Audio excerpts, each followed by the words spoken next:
I've never seen a CA written in the form of a breakup letter, so I found it very refreshing. Why do we so often end up talking about comedy when we're talking about tragedies?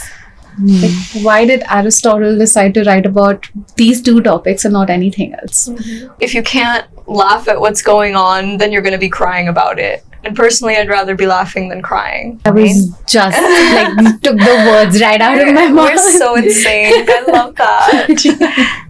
Hello, and welcome back to another episode of the College Essay Scoop, where we pull back the curtain on the illustrious college applications essay. This episode, we are excited to dive into a very particular genre. Another theme that we cover often in the college essay is overcoming challenges, but being able to talk about them with levity, with humor, to make life, not seem so serious, even when we are constantly faced with various challenges. So the essays that we're going to dig into today are going to break the norm and challenge what you thought was an acceptable college essay, and really breaking out of conventions here. So super excited to have back with us Megha ma'am, Annie ma'am, seasoned veterans of the essay process and of helping students for many years get into all the top colleges, all the Ivy Leagues, and more. So welcome. Thank you for joining us. So, have you heard of this phrase, today's tragedy is tomorrow's comedy? Yes. Yeah. And what do you feel about it generally? Do you look at something sad that's happening to you and think it's going to be funny to me later? Or is it something that only comes to you in retrospect, a perspective? I feel like if you can't laugh at what's going on, then you're going to be crying about it. And personally, I'd rather be laughing than crying. So sometimes, even in the most dire of situations, I just break out into laughter. That's all you can do. Yeah. I think for me, it is more retrospective. Like, in that moment, I feel all the emotions, and then literally the next day, I'm like, that was so dumb. If that's the case, and with retrospective reflection on, hey, that was actually kind of funny. Essays are great because, you can pour your heart out onto a piece of paper and give it a day, sleep on it, and you'll realize that there's definitely a funny angle that you can take. And I think today's episode will be discussing a bunch of these examples. What felt like the end of the world became a great opening story into a student's application. Yeah. Let's go ahead and hear from you first. Okay, definitely one of my favorite essays that I've ever worked on came from this past season. The story told itself when we met the scholar. She told us how ever since she was a kid, she battled multiple health challenges, how she sort of came out of them like a champion almost. While we were ideating it, someone suggested how the essay should be about how she's a warrior. She fights all of these battles and then she comes out of them just completely confident and renewed and everything. And we were all pretty convinced that, yeah, this is your story and this is how you're supposed to tell it in this very serious tone, talking about all of these health challenges very gravely. She did not agree with us. She told us that she wants to do something lighthearted. And the thing is, that was her personality entirely. She had a very dry sense of humor, a very sarcastic, snarky personality overall. It did make sense for her to want to do something like that. And she decided to do something of her own, which turned into just this amazing, funny, light-hearted take on her life's story. The essay is a breakup letter to chocolate. I don't want to say more. I'll just start quoting from it a little bit. It literally begins with, "Dear chocolate, before anything, I want to express how much I've cherished our last 17 years. I'm forbidden from loving 40 and counting allergens, but you, sugar, were my Romeo." So very sneakily already slipping in one of her health challenges, which is that she is allergic to so many things, like over 40 things. And then she kind of almost taunted everyone, not just us, like everyone who kind of forces her into this mold of being a warrior She says, people always tell me I'm a warrior, molding my life into a story of how I overcame hardships. Diagnosed with celiac, thyroid, and anemia, she was always picked last during PE, yet she went on to bag a karate black belt, earning her chops in international competitions.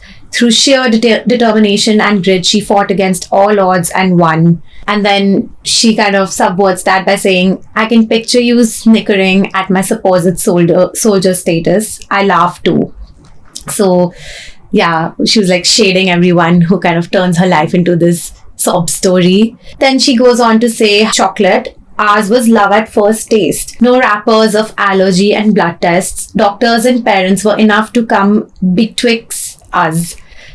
So do you notice how we've dropped in these names of different types of chocolates as little puns? So in the beginning she says, you were my Romeo.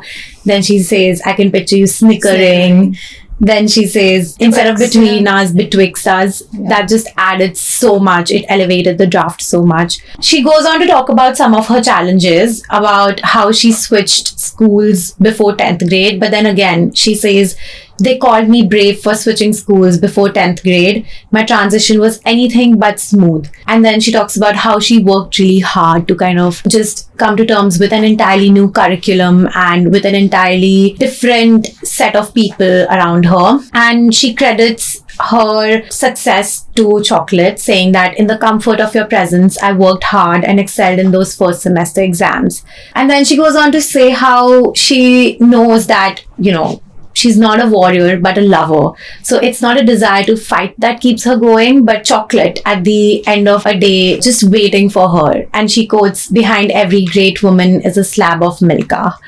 And then she says that your love has made me a fighter, and that she's been fighting ever since the doctors implored her to exercise daily or, risk losing her beloved chocolate. So because she was so terrified of losing her love, she began karate and sort of perfected her punches and all her kicks and everything. And when it was time for her black belt exam, she trained really hard. And she says, losing myself in squats and sit-ups, spinach and sprints, I persevered, envisioning my reward nestling into your arms. And she also writes how when she accepted her first prize at a competition in Vegas, she imagined chocolate there by her side. However, here comes the hard part. She writes about how her latest blood tests show that their love is too sweet for her. So, my reliance on you has begun to border on addiction, pushing me to improve for you instead of myself. Moreover, you're limiting my potential. The lab seemed too long, study sessions more exhaustive. So, she's talking about how this love of theirs has turned toxic.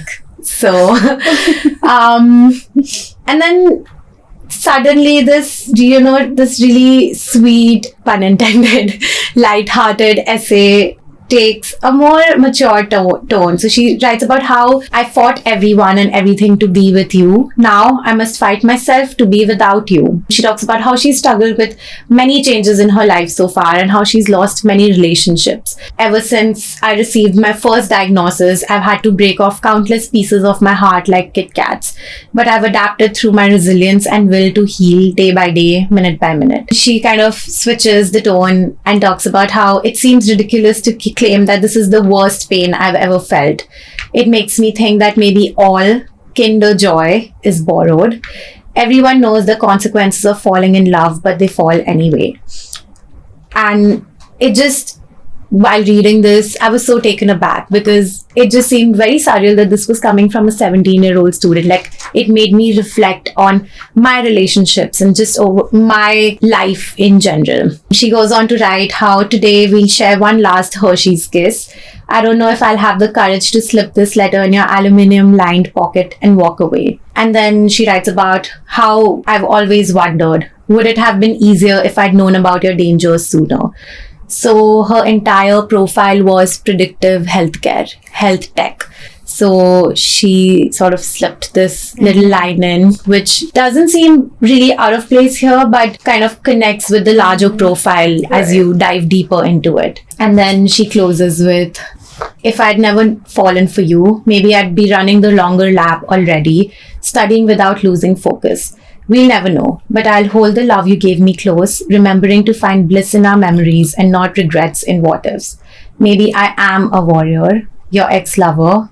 And then she signs off with her name. So, yeah, like overall, the essay is a very light-hearted take on some very serious issues in her life. She battles so many health challenges. It would have been very easy for her to turn this into a more melancholic essay, which kind of gets the reader to feel a little bit of pity, you know, some form of sympathy for her. But instead, she chose to go down this more fun, a little bit of a wackier route. I've never seen a CA written in the form of a breakup letter, so I found it very refreshing. Clearly, so did the admissions officers at Carnegie Mellon, which is where she'll be going.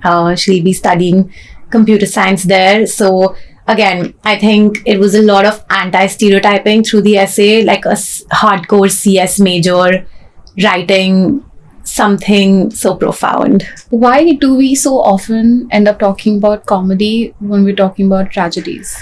Like, why did Aristotle decide to write about these two topics and not anything else? Why does this come up in our essay discussion today? So much. I truly believe that there are two sides of the same coin. I was just like took the words right out of my mouth. We're so insane. I love that. They truly are. Like, if you think about the spectrum of human emotion, like it's that same passion and intensity with which we feel grief and with which we feel joy and with which we feel sorrow and, you know, just laughter, right? And it's and you can't have one without the other. They're so integrated. Yeah, you can't have one without the other because in times of deep grief, we laugh. Like, it's a coping mechanism. Yeah, and then when you hear like really good news, when you're very happy, you cry. Yeah. So they cannot exist without the other. And it's fundamentally what makes us human. It's these emotions that make us human, and this is the humanity that students are trying to convey through their applications as well. That I am vulnerable, I am not immune to the indulgences of sins like jealousy and envy or gluttony, right? Yeah. Like I am human, I fall victim to them, but I also learn through them, I grow through them, and I'm constantly striving to be better, even when it's the hardest thing that I could possibly do. And that's so much more compelling than to say, oh, I'm so perfect and I'm so amazing and I don't have any flaws and I'm just all around Barbie and Ken and, you know, untarnished. Or that the problems happening to me in my life come only from external sources. That problems don't exist within me. I'm perfectly fine. It's the world which is causing. Yeah. I always tell my scholars, like, yes, you write about an external conflict, but to truly make an essay nuanced, you have to add some sort of internal conflict, right? Or some sort of internal battle that you fought and won. Absolutely. So be sure to show your mental process in whatever decision you're making through your story, right? That what was going through your mind, what was that, what were the frameworks that you used to arrive at certain perspectives and standpoints. And super important, you want to give an AO a look into your own mind, and more importantly than that, you need to figure out your own mind first too. Like, that practice of introspection goes way deeper than college admissions, and it's crucial. We talk a lot about core values when we begin any essay ideation with anybody. And I think it's worth considering the 7 deadly sins. The core values considered not as noble. And maybe start there, because when you are met with a deserving anti-hero, that the hero emerges as victor. Right. Every hero needs a villain. Like, you take the 7 deadly sins and kind of flip them around. And everyone has that. These flaws, right? So pick one that you feel you resonate with most and maybe start the other way around. Maybe start as the villain in the story. Exactly. You know, everybody loves a good Everyone loves villains. I just love the fact that you can portray yourself as a villain and then come back from that. As a hero. That's such an interesting suggestion. I've never thought about that. We always say, oh, what are your values? Oh, I value, and it's always like the hero's journey. Like, what about the villain? Like, what sucks about you? What's your villain? That's a great question. How are you a terrible human being? What's the worst thing? What's your villain origin story? Because therein lies the interesting stuff, right? The nitty-gritties and that slimy underbelly that makes you so unique and interesting. And more importantly, how you've dealt with the worst sides of yourself. What we did were examples of heavy topics being treated lightly.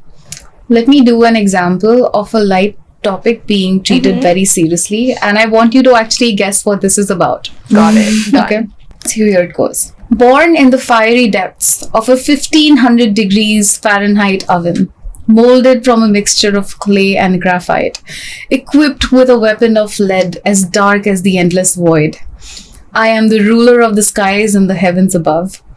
You may not have known, when your small baby fingers held me for the first time, the significance of such a tool as myself. I've created civilizations and destroyed them. I've created art and romance novels. I've begun revolutions and calligraphy workshops. A tool of creation am I. Without me, you are nothing. How else will you write your grocery list, note down your numbers, copy test answers from your deskmate? I gave you the ability to dream and draw.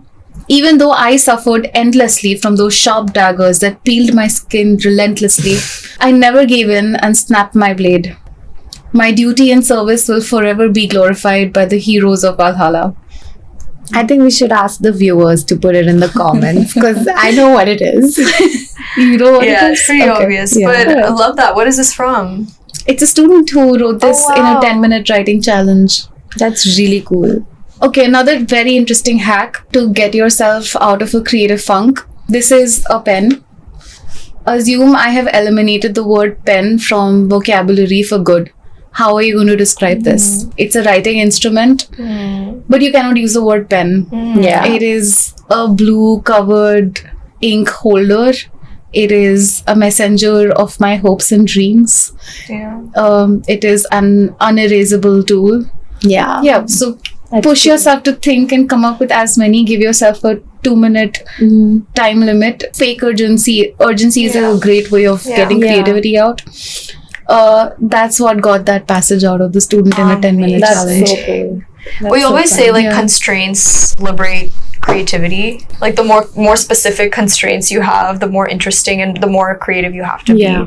be. So play with constraints. I think the college essay is so vast and so Agreed. open-ended that it's very easy to get overwhelmed. So start putting more and more and more limits on what you can do and then try writing again. Awesome. I think on that note, we can wrap for this episode of the College Essay Scoop. Thank you so much, both of you, for joining. Absolutely loved the discussion today and looking forward to many more. Yes, thanks for having Looking forward us. to many more. Thank you for watching us. Don't forget to like, share, and subscribe. And do not forget to leave your answer to that passage in the comments. See you next time. Bye. Peace out. Boom.